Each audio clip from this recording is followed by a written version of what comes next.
welcome to the world of webinar. It's always great. I just find this technology so fascinating as a platform to teach and to share information. And tonight I'm just going to share with you kind of how I got to where I am. And some of you may know a little bit of what I do. Some of you will have no idea. So to backtrack a little bit, I've been in the food industry for over 30 years now. And I started out changing ashtrays and pouring water when I was about 15 years old in our first family business. As a young child, I grew up underneath a restaurant table in Melbourne, and I was lucky enough to be able to eat chocolate souffle after school sometimes, not all the time. So I had a really rich interest and involvement in the restaurant business in Melbourne and in food all my life. When I finished HSC, I studied fine art for about 3 months and realised I couldn't draw. So I threw in the towel and thought I'll go and work in the family hotel and restaurant business from the age of 17. And I've kind of been doing that ever since. So I studied Japanese language around that time at Melbourne Uni. And during that time, I ran a Japanese restaurant in Melbourne, in South Yarra. And I would wear a kimono every night. And I would have to cook at the table. So I learnt this great love of Japanese cuisine, and I'd already studied Japanese language at school. So it was really about how could I understand a bit more about Zen and Japanese healing and, you know, the nutrition rich qualities that Japanese cuisine has to offer. So that was kind of my foray. Fast forward into the mid-90s and I lost my father to cancer, and I was so devastated that I knew nothing about food and healing after being in food for so long, that after selling our restaurant that we had, my brother and I, in Collingwood in Smith Street, so hi to all those Melbourne people, then I sold that in 1998, and I retrained first as a fitness leader and a personal trainer. And there was one day of nutrition on the course of the fitness leader certificate I was doing, and I was just mesmerised. I was like, oh my goodness, I'm going to grow up and be a nutritionist. So I did everything. I researched, I found Endeavour. At that time it was the Melbourne College of Natural Medicine. And I thought I'll just enroll into one subject of nutrition because I'll know everything. So, of course, I didn't. And I decided to enroll in Nutrition 1, obviously, and Food as Medicine. And when I stepped into that classroom of Food as Medicine, it was like a lightning bolt went through my feet. It was like, wow, this is my sole purpose. This is what I'm going to do. And if I could be anything like the lecturer at the time, whose name escapes me at the moment, then you know, I will have fulfilled my destiny. And it's really beautiful to be able to share that with you because you're all studying, you know, in similar modalities and going through the hardship and often the challenges that is academia. So I stuck it out. After the first 2 subjects, I realised this is what I wanted to do. I wanted to get that piece of paper. And why I wanted that piece of paper or that qualification was so that I could open my little mobile organic cooking school, which was called Don't Panic, It's Organic. So I launched food and health back then, and the cooking side of it, or the cooking school, was Don't Panic, It's Organic. And I really wanted to be qualified so I could, one, get insurance, but also so I could teach with merit and share what I knew. So that's kind of how I came into this journey, into Endeavour. I'm going to roll through some slides and along the way continue to share my history and hopefully take some questions with you.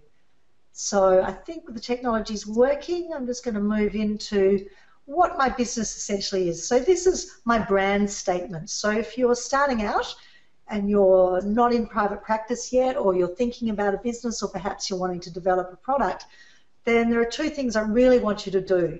And this is your homework for tonight, or perhaps the rest of, I'm not sure if you guys are doing semesters or trimesters, I can't remember, but for the next coming weeks, I want you to think about your brand statement. So this is Gowing's Food, Health, Wealth, a global wellness company based here in Byron Bay, where I'm sitting, creating culinary programs for luxury hotels, spas, and health retreats worldwide. Our dynamic wellness business solutions also help food and health professionals create successful businesses. So in those 2 statements, you can see there are 2 streams of what my business does. One, or offers. One is very food and healing dedicated, and the other is the mentoring role in the support systems that I offer, not just students, but small businesses as well. So the brand statement's really important. In a nutshell, it tells my community and my potential audience exactly what the business does. So just make a little note while you're watching or tapping away or drinking that wine. I'm envious that to write your brand statement. The next thing I want you to do is, while I share this with you, is think about what your vision statement is. So they're two different things. A vision statement is something that you have perhaps on a more holistic perspective or holistic intuitive level, and your mission statement is kind of your brand statement. So what the business does or what your work does, but what do you do? So this was the intention I laid down in about, dare I say, 2002, so quite some time ago. So this is the vision that I have for myself and my business, and I'll read it to you, even though of course you can read it. It just sounds better when I read it. To radiate a global awareness using food as medicine and providing wellness solutions that empower our followers to cultivate an effective motivational mindset so they may create the power of positive energy as a nurturing and vital healing force to reunite their family, restore community, and renew planetary health. So I just want you to sit with that for a moment, because it's not so much the statement that is, of course, it is powerful. What's really powerful for me, and even when I share this right now, is the fact that I created that statement so long ago. And over those 10 to 12, 13 years, it manifested really in flow. I won't say slowly, it just manifested organically. So it's really vital that you set yourself a vision statement. What do you want to share with the healing modalities that you're working with? The brand statement I actually created when I started to change the physical logos, so the aesthetic look of my brand, just a couple of years ago. In fact, in the last 2 years, I realized that I had this really powerful vision statement and my purpose that expresses my sole purpose as well as my business orientation, but I hadn't really, in a nutshell, said what the business does. So as an elevator pitch, which some of you might be aware of, I say I turn food into medicine. And people will say, okay, how do you do that? And then I say, well, come and see me and I'll tell you all about it. But it's, there are two different things, aren't they? The brand and what the practitioner's vision is. So write that down, your vision statement. You don't have to write mine down, write yours down. And it takes time. I work with a lot of mentoring clients and they're like, oh my goodness, I still haven't got that vision statement right. I'm like, it's okay, but what I've learned is that when you get your vision clear, you then know exactly what you do. Because a lot of health practitioners that I work with and have known for many, many years now kind of do a bit of everything. They might do a bit of massage, they might practice kinesiology, they might offer acupuncture, they might practice herbs and naturopathy and iridology. So they do bits and pieces, and we get very good at mastering a large toolkit. But ideally, we want to be really good at one or two components of that. So I found that over the years I was teaching, I may kind of had like 5 or 6 modalities. 2 of them included yoga and Pilates. Another one was meditation guidance. And I just decided when I broke my knee that I didn't want to teach asana and practice. I would still practice yoga, not so much Pilates, but yoga. But I didn't want to teach. I didn't feel I needed to teach physical modality anymore. So I started refining my offer and really focusing on what I was known for, but what I love the most, which is food as medicine.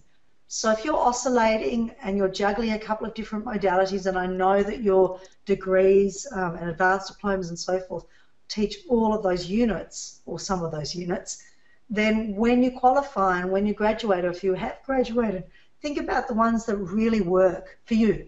Where do you get the best results with your patients and what do you really love doing? And please bear with me, I've got a bit of a Byron Bay cold, so I'm on the water. Okay, so moving right along, we talk about the wellness business, and there was a recent radio, I guess it wasn't really an interview, there was a recent radio broadcast last week saying the wellness businesses, or the wellness industry is only 3 or 4 years old. And I just about had kittens at that statement. I'm like, what do you mean? We've been doing this for 15 years and people before us have been doing it for a lot longer, and we call it well-being.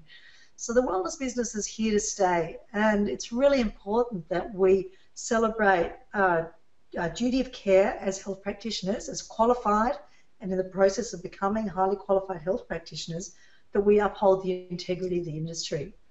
So as Raleigh knows, and if you ever have seen me speak, I often speak very dedicatedly and very deliberately about the power of authenticity and really being completely focused on what you are and what you want to become. And with a time of recalibration in this industry, it's really important that we focus on our long-term progress rather than the short-term quick fix, particularly when we see perhaps influence on social media, you know, Instagram and other platforms where we're like, oh my goodness, that practitioner's doing better than I am, or that person's a better cook, or that person can sing better, or my goodness, they've got that whiz-bang gadget that can measure all sorts of body fat composition and so forth. We need to really focus on what are we going to give to industry and how can we maintain the integrity. So please, if you could just make a note of 2 words alongside this, regardless of what notes you might be taking, and that's authenticity and integrity. And those 2 things will get you a long way, trust me. So there's a couple of M's of success that I have, and this is what I have learned, and this is kind of what's helped to shape me. The first one is mindset, and to this day it's still the most important thing. To give you an idea of mindset, excuse me, when I was practicing nutrition wholeheartedly in Melbourne, I found that I was trying to work with their digestive system, as we're trained to teach the gut first. But what I realized over the years is I need to work with people's mindset, because you can change their diet, but you can't change their mind. Only they can change their mind, and when they change their mind, they'll change their diet. So it's a really big component, and why I went more into mindset work, which is the mentoring work, is that I find it's a lot more conducive to my place of happiness and success to working within the mindset. Because when you have that aha moment, and when your clients or patients really have that change, that instant kind of light globe goes off, then that's when you really know you're in the right place at the right time. So mindset is just so important to work with, and more importantly, what is your mindset? You know, are you foggy? Do you oscillate? I know a lot of health practitioners have practiced a lot of self-doubt, because what comes with their compassion and their desire to heal often comes with their own jolly good dose of self-doubt as well. So I try and encourage that self-doubt starts to eliminate by the practice of creating a more optimal mindset. So it's, you know, mindful practices, awareness practices, whether that's yoga, breath work, Pilates, swimming, surfing. Here in Byron Bay, we surf and we run up the lighthouse, or sometimes walk, more importantly. Whatever your thing is, it's how do you get your oxygen to the brain? Is it meditation as well as the breath work that you do individually or as a joint venture? Good. So the next thing is the message. What is your message, you know? What have you got to offer? So we talk about it in marketing, you know, the message to market match, and I might come back to that in this slide or the next. So you might want to be all things to all people. You might want to heal everyone. In the restaurant business, you can't be all things to all people. You cannot offer Coca-Cola, coffee, wine, green smoothies, yoga moves, and everything else all at once. It's really important to specialize. So my message, as you probably all well know now, is about food as medicine, and it has been for a really long time. And prior to that, it was always about good food. So it's not that my message has really changed. My surname is luckily synonymous with good food, particularly in Melbourne, based on my family businesses in the restaurant business. But you know, the message now, when I retrained in nutrition, the food press thought I was crazy. Why would a successful restaurateur retrain as a health practitioner? What on earth is that about? But I was so adamant about my message, even though I didn't quite know how to verbalize it at the time. I just knew it was part of me that eventually would roll out. So the message is really strong. So if you note that, what is my message? You know, it's different to our intention statement, our vision statements. It's like, okay, what do I actually sell? You know, yes, we sell healing. As health practitioners, we all sell solutions to stress. In fact, anyone in the service industry, whether we're in hotels, travel, spa industry, we sell solutions to stress. As a former publican, I sold alcohol as a solution to stress. These days, I sell other solutions. So think about that. What have you got to offer, and what does your business, if you're already in one, actually do? If you're a massage therapist, of course you sell solutions to stress, but what's your unique point of difference around that? The next one is market. So what does the market want? We all think that we're going to be this fantastic health practitioner, and I know many of you certainly are that. But does the market need another massage therapist? And I'm certainly not here to extinguish any hopes and dreams and wishes and professional fires by any means. I'm here to exacerbate that and to really ignite those flames in you. But be really watchful and observant of what's happening in the market at the moment. Now, in the bigger picture, away from my textbooks and so forth, the market, particularly in the wellness arena, is recalibrating. You know, people are really looking for authentic health practitioners. They want to know that the whole wellness industry is going to be successful and is going to be honest, and most importantly, they're going to get what they paid for. You know, they're looking for value, and they want to know that there's integrity there. So what is the market? You know, we've seen this great yoga revolution in the last 10 years, I guess, maybe about 10 years. We've certainly seen this crazy paleo trend, which has become a fad, which now doesn't really hold it any merit. And there's all sorts of academic papers that have sprung up this week saying, oh, it never happened. And one of my food critic colleagues is saying, you know, paleo is rewriting history, and then personal trainers are saying, of course, paleo works because it's low carb. So we won't go into that. That's a whole other webinar. But what does the market want? So your destinies and your goals and your ideas are really about being a little bit, you know, fortune tellerish, sort of future pacing. What's the next market trend? And sometimes when you're bogged down in your anatomy and physiology and all the other subjects that I know you'll be totally underwhelmed and overwhelmed at the same time about, the marketing is probably the least that you want to talk about, but it's really important because that's part of the end goal. So I hope that resonates with you. So your little cue there is, what does my market want? 4 is media. Now, in the days of the restaurant business, you had to be really, really nice to the media. So they'd write really, really nice things about you because they had the greatest power in community and in business. However, these days with social media, you know, there's now the social before the media, everyone can have their 2 bobs worth. So word of mouth has never been so stronger. And it's also that people can say, you know, oh my goodness, I went to this cafe, I had this juice, that was amazing, I had this treat, I had this raw slice here, I met this practitioner, and so forth. So really understanding the power of social media. If you are in touch with the media, ideally if you can find a journalist who still collects content and interviews you, then having you as a spokesperson in your field within the print media and in the digital media is such a wonderful thing to do, because I still have relationships with journalists that I've had for 30 years. So since I was an apprentice, you know, on the restaurant floor, some of those established very well-renowned food critics in Australia, a couple of them are still my very dear friends, you know, because I was a young girl growing up in that. I was a teenager when I first met them, so there's been a long history there. But more recently, in the last 15, 20 years, a lot of the wellness people, a lot of the media moved into writing more about health and fitness and wellness, and so we've always had a rapport. There's an article coming out in the Courier Mail next week. So a lady I met at a health retreat that I cooked for, she's always kept in touch because she always wants to have that go-to person around nutrition and food as medicine. So what I do is quite unique because I cook as well as do nutrition, whereas a lot of nutritionists don't. They're not chefs as such. So, you know, think about that. Who in the media could you perhaps buddy up with? You know, find yourself a young, hungry writer and see if they can interview you.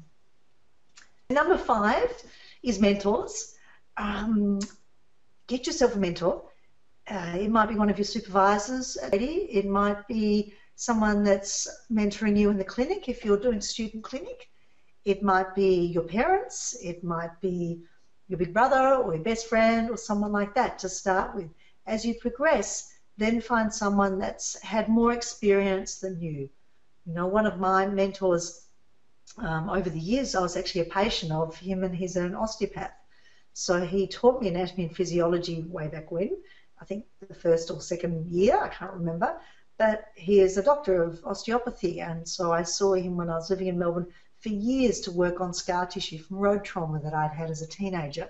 So he indirectly became a mentor because I'd be there, you know, with his pins and all sorts of things, fixing my scars or whatever, and he'd be like, hey, I think you should do this, or why don't you do that? So sometimes the mentors are not kind of in the box and dice shape that you might think. You know, you might find that you speak to your organic supplier, or you might speak to the person that owns the health food shop that you go to. So you can really find amazing mentors that you don't have to have that financial exchange with in the traditional sense as you're starting out. So if you're in first year or your second year and you're really cash poor at the moment and cash flow is just not coming just yet, just tune in. You know, there's a lot of community mentors out there. I do a lot of community work as well. Obviously, I do paid work as well. But really find someone else that really resonates with you. And it's probably, you know, another practitioner in a different modality. Okay, and the last one is mechanisms. So mechanisms is just my M word for systems. Now, the biggest key to the success, the strongest key or the sharpest key to success is systems. It's business systems. And it's something I was never very good at in my early careers.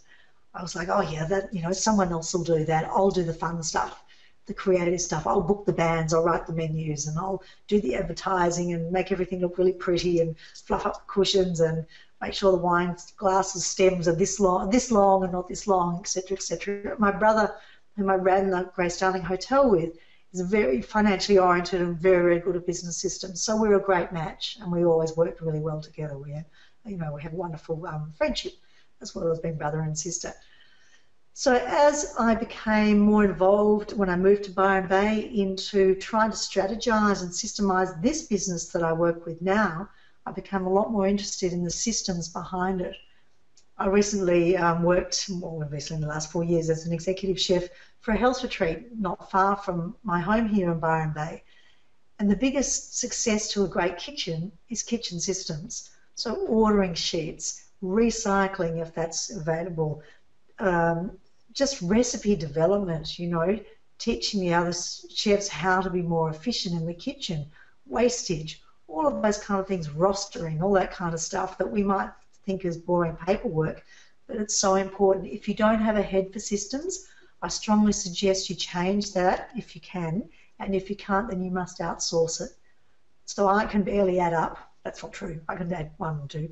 But I have a bookkeeper, and she's great. And, you know, I can do all the data entry. You know, I can do the mile if I wanted to, but I find it really boring. I don't enjoy it. So I'd rather pay her a small amount, you know, a few $100s every 3 months to come in and do that. So she looks after that part of that system of my business. Okay, so they're the 6 M's. Mindset. What is your message? Who is your market? Befriend the media. Find yourself a mentor and understand the mechanisms.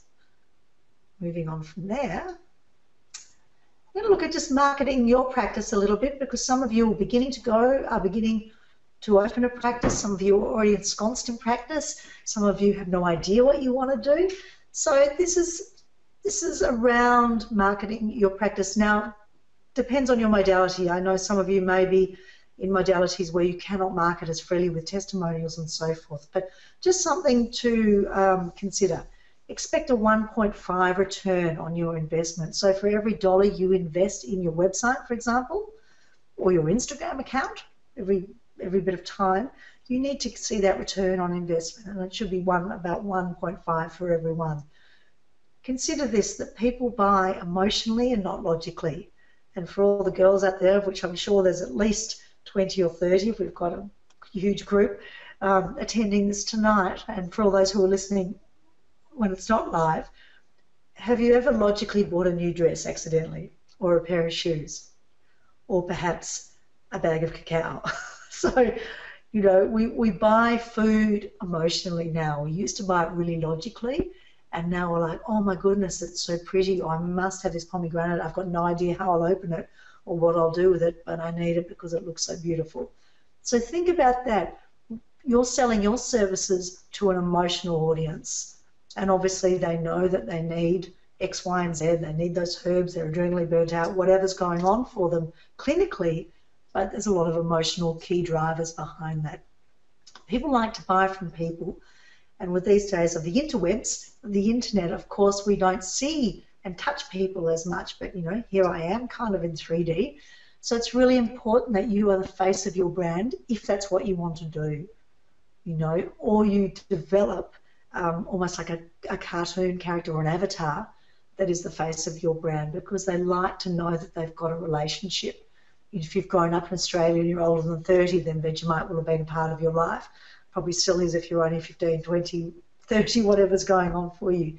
So think about the brands that you have an emotional connection with, and is there a person that you've always liked to buy from?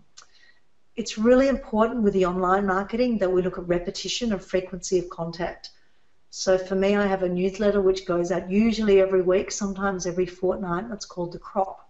It used to be called Now and Zen, and then I kind of polished it all up and it's changed a little bit. So I try not to bombard my online community every day. We use Facebook and we use LinkedIn and Instagram and all the other mechanisms and Twitter and so forth. But with my immediate database, my active audience, I just give them once or twice a fortnight, just depending on what the newsletter looks like. So think about that. Try not to give them too much because they'll completely unsubscribe very, very quickly.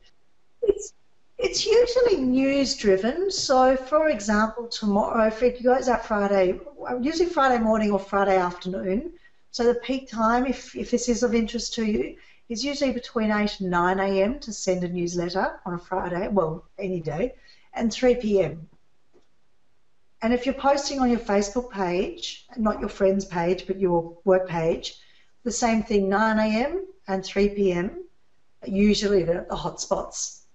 But you might find if you have a large following that people will also look to your page, or they're online on Facebook a lot, Thursday, Friday, Saturday nights, depending on your audience as well. So when it comes to sending the crop, to be perfectly honest, and I'm very transparent, it's really how much time have I got?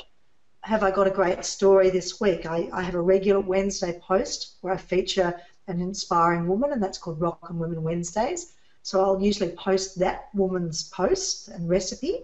If I've got recipes that I've developed that week, I'll post a recipe, and I might be having a bit of a meltdown over the wellness industry, so I'll write a bit about that, as I did last week. So it's a personal note with beautiful images, and if I've got a cooking class or I'm going to Canada, for example, next month to work, then I, promote that business. Not so much promote the business, but just share with my community what's happening and what's the next exciting thing, because, your followers really like that. I still am a little bit shy and think, oh, do they really want to know? And people go, yeah, that's amazing. Where are you going now? Into our marketing objectives, if you go to my website, which is foodhealthwealth.com, there's a whole lot of different opt-in. So we call them opt-in. You can sign up to receive this free Healing Foods DVD. So that's a professionally videoed DVD. And if you can see this funnel on the screen here, that's what we call a marketing funnel. So you might put an ad in your local paper, or you might speak on radio, or you might SEO your website, or you might have just made your first business cards, which is the most exciting thing, It really is. Or for me, I published a book, self-published a book, and that was the most exciting thing that I've ever really done, really personally in my life. So all these things make up what your business has to offer. So we call them lead generation tools. And the marketing objectives are around the SMART acronym. So specific, measurable, achievable, realistic, time and place. So what's a specific goal? Okay, so maybe as an example, I want 10 people to sign up to my newsletter or receive the DVD this week. So I then promote that across Facebook. And on my website, you can sign up for the DVD, or you can sign up for the crop under the newsletter, which I'll show you a little bit later. So there's lots of ways you can connect with your audience. You know, having a newsletter is really important. It's a little bit old school these days with so much social media platforms available. However, I created this online newsletter. It started out as a PDF in about 2004 or 2005, so it's over 10 years old. In fact, it's probably older than that. And I did that because I had a physical newsletter with all the entertainment listed and the products listed when I had a restaurant. And that would sit on each restaurant table. You know, a restaurant sat 300 people, so it was a big place. So it really became an extension of that, and that's how I taught myself online marketing. I don't expect you guys to do that. You know, you're studying holistic and natural medicine, but I became really interested in online marketing a long, long time ago. So think about how, excuse me, that's my bar and cold, how you could develop an online program for you guys. Okay, let's talk a little bit about food. And if you know that food is so much at the forefront of natural medicine now, and so it should be, I'm glad it is. We look at the rise of real food. We talk about clean eating, and I talk about a lot about transparency of ingredients. As you can see, that's some of our spa food. A photographer friend of mine, she and I do a lot of food styling, product development together, and obviously she takes these beautiful photos that I style with her. So we look at what is clean eating, what is sustainable, what does the market really want. You know, everybody is so hell-bent on giving up carbohydrates and bread at the moment, and gluten-free is kind of old school now. It's all paleo, and what is the next thing? Is it low carb, high fat? You know, there's so much going around, but at the end of the day, trust me on this, it just comes back to real food. So look at, when you're talking about food, even when you're guiding your patients, if you're not a food person and you're talking about herbs, talk about goodness, low processing, naturalness, and freshness. Really, really important keywords, and you'll see these words are used a lot in the marketing around clean food. I think I saw that there was, I don't know, a kale burger or something coming on the market for McDonald's in the States. So you can see we are having an impact one way or another. Okay. So beyond wellness, beyond health or beyond wellness, and I call this the need to thrive. It's a statement I prepared for a conference, and people love it because it's, I don't know, it just takes it to the next level. So the need to thrive is beyond raw food, yoga move, and green smoothies. It is about finding our innate self, our essential nature, and allowing all of these aspects to integrate into ourselves. And that, to me, is really the essence of holistic healing. Yes, we need to move. We need to breathe.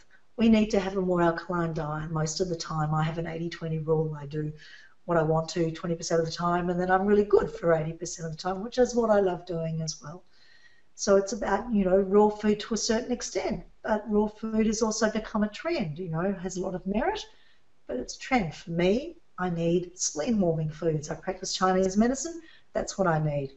So it's about what is right for us and what is our essential nature, and what do we need to become more integrated and more holistic in daily life. So have a little think about that and what that means for you and your patients as well. So I just wanted to show you just a couple of the design brands that I have. So you might know that I created this book called The Healing Feeling. That's a big, bolder version of it. It's actually a slim paperback, but kind of looks like the Encyclopedia Britannica there, and that's an ebook as well. It started life out as an ebook, and it started life out by popular demand. Everyone was saying, where's the book, where's the book? And I started writing a book even before I started studying at Endeavour. So I was asked to write a book about food and healing, and I thought I'll go and do one subject, as I mentioned earlier, and sure enough, that snowballed into the whole Diploma of Health Science, which was all on offer, or the only thing on offer, the only qualification back then. So we didn't have the advanced diploma in nutrition, nor did we have the bachelor. These days I'm doing a master's in gastronomic tourism based on all my other studies. So the book came about over 12 years it took to cook. So think about creating content. And the other is just branding. All of this work's been designed by a freelance artist, graphic artist in Los Angeles, whom I've never met, but she has designed pretty much everything that I do. So she didn't necessarily design what you can see in the background, but she's designed all this digital imagery that you can see. So the mentoring programs I run, I call the Whole Happiness Academy. And then, of course, there's the food, which is the Gowing's Food Health Wealth brand. There's the crop, which is the newsletter, and if you go onto my website, you'll see if you look for that middle icon there. So strong branding is really important. My friend who does all this, whom I've never met, of course, but she's very, very reasonable. In fact, she's actually competitive with Australian graphic designers. It takes a little longer, and we work on different time zones, but I love her work, and I hope you will as well. So there's a couple of different images there. If you go onto my site, you'll see lots more. It's really important to find great outsourcing as well. And just while I'm on there, you may have seen Health Talk. So here are beautiful girls in loving memory of our friend Jess, whom you may know of, who recently passed. Very, very sad. I arrived in Berlin. As soon as I arrived to speak at the Healing Summit and the conference, I was checking in. Nat, who's next to her in the gold in this picture, was texting me going, "Are you in Berlin?" I'm like, "Yes, I've just flown for 28 hours. Is it important? I've got jet lag. I'm about to collapse." And she said, "Jess has passed." So, in loving memory of Jess, she is a fantastic human. She's has left an awesome legacy, and her brand is the Wellness Warrior, and it was a great honour and pleasure to work with her. You might know Melissa Ambrosini, standing next to me there, another beautiful woman, really vivacious, dynamic woman. And we created this online program. It was a hoot. I was working 40 hours in the kitchen as an executive chef at the time, plus running Food Health Wealth as well. So I didn't have a lot of time. When I look back, I'm like, my goodness, how do we actually pull that off? So online work can go anywhere. It's really, really valuable. And the external reach of where your brand can go just as far as mine can go, it's about timing. It's about being really authentic. I had a lot of friends in the music industry. You might recognise some of these faces. You might know Claire Bowditch, who launched my book in Melbourne. If you're old enough, you might know this old codger here. He's an old rock star. He had a band called Australian Crawl. His name's James Rain. Dear friend of mine, Brett Kingman, is his guitarist, and so there they are reading my book at an airport waiting for a plane. It's a bit of a gimmick, but it's a bit of a hope too. My master's has taken me, into some of these great publications as well, and local papers and overseas. So don't be afraid. That's my real message: is don't be afraid. No one's going to gobble you up. No one's going to laugh at you. You've just got to surrender, trust yourself, and really put yourself out there. And you'll be amazed what you can manifest. The universe is really on your side. So if you want to get involved, this is our last slide. I'll leave all the contact details. I'm not sure if there's other questions. I'm sure we'll know. So my Instagram, that's the best one. That's the most fun. That's Let It Feed, as in Let It Bleed, if you hear that song. So Let It Feed is Instagram. My email's there, Sam@Food Health Wealth. More than happy to answer any of your questions. I'm doing some on-site training tomorrow, so I won't get back to you immediately. My website is foodhealthwealth.com. You can Skype me, Sam Gowing, Byron Bay.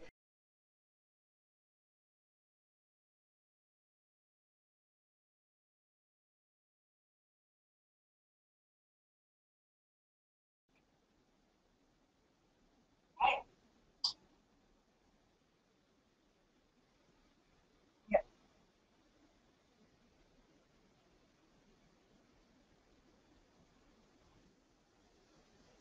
yeah, yeah. I put up a special email me. You can go straight onto the website to the shop page, and I put on a special offer, which is a wellness startup offer for you guys tonight. That expires at the end of May. Otherwise, if that's all confusing, just email me. Just send me a line, Sam@Food Health Wealth, or get in touch through Endeavour. If there's a whole mentoring brochure I can send you, but there's a special offer there for you guys for the next coming weeks if you want to act on that. And that includes an hour Skype and a few other bonuses as well. See how you go.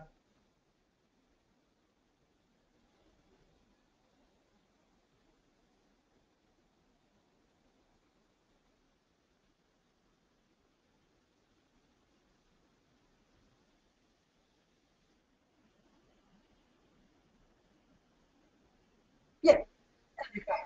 Terrific.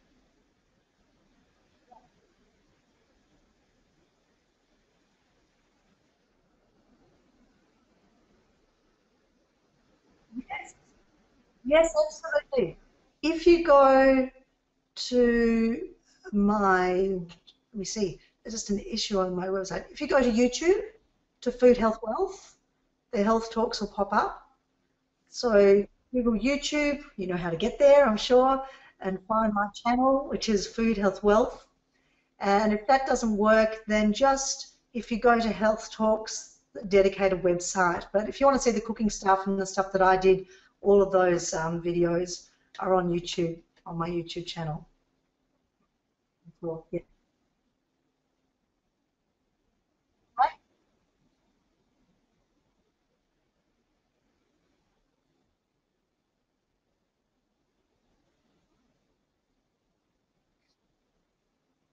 Do you know, it's really important to stop and smell the roses. You know, it's and by no means you know, I won't say, you know, how can I reframe that? It's it's just sometimes you know, it's certainly not over yet. You just have to really acknowledge the steps. And you know, there are certain goals in my career that I certainly haven't kicked yet. You know, and I really want to. Some of them are personal, some of them are more business oriented. That I, you know, thought by now I would have, and sometimes I go, oh my God, what have I been doing? Why haven't I done this, this, this, and this? So don't worry, we all have that. But gee, you know, I have had the opportunity to stop and smell the roses along the way and acknowledge, you know, there are certain, hardly red flags, green flags, that I go, oh yeah, okay, that was a pivotal moment. You know, and certainly speaking to a group of hoteliers in Berlin, even though it was a small, dedicated audience, and I flew, you know, all the way around the world, and as I say, even though my friend Jess had just passed at that time, that was, you know, the pinnacle of my wellness career. It really was, to be talking about tourism, gastronomic food and wellness tourism, to the absolute peers in the whole world. You know, and I'm up there shaking. I don't often shake, but I'm in my little chef uniform going, oh my goodness, I'm holding on to the, you know, the lectern. Thank you, the lectern. Normally I'd walk up and down. I'm like, I'm not moving. I'm just going to hold right here. And I didn't have the opportunity to have slides like I normally would. So I'm like, okay, I just have to speak. And I just spoke with passion. So, you know, there are those marks. Sometimes I'm in a great restaurant and I'm just like, oh my God, how did I get here? And I'm eating something amazing. And you know, you have to acknowledge that along the way. That's the journey.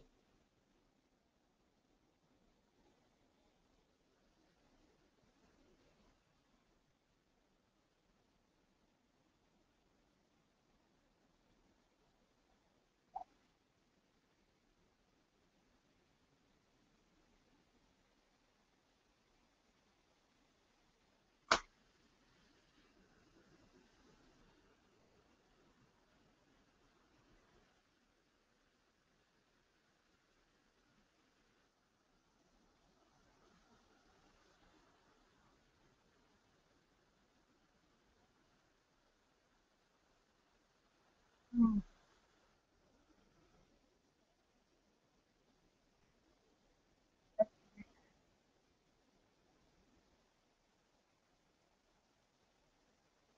Oh no, no, that's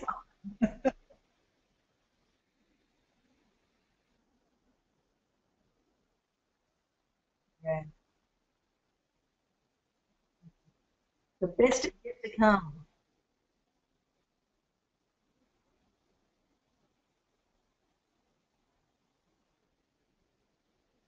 Yeah, absolutely. Yeah.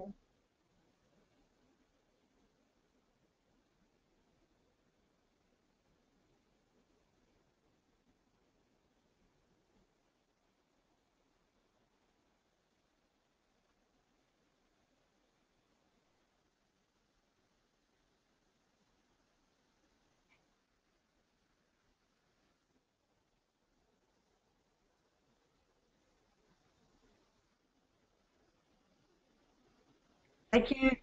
Later. Bye.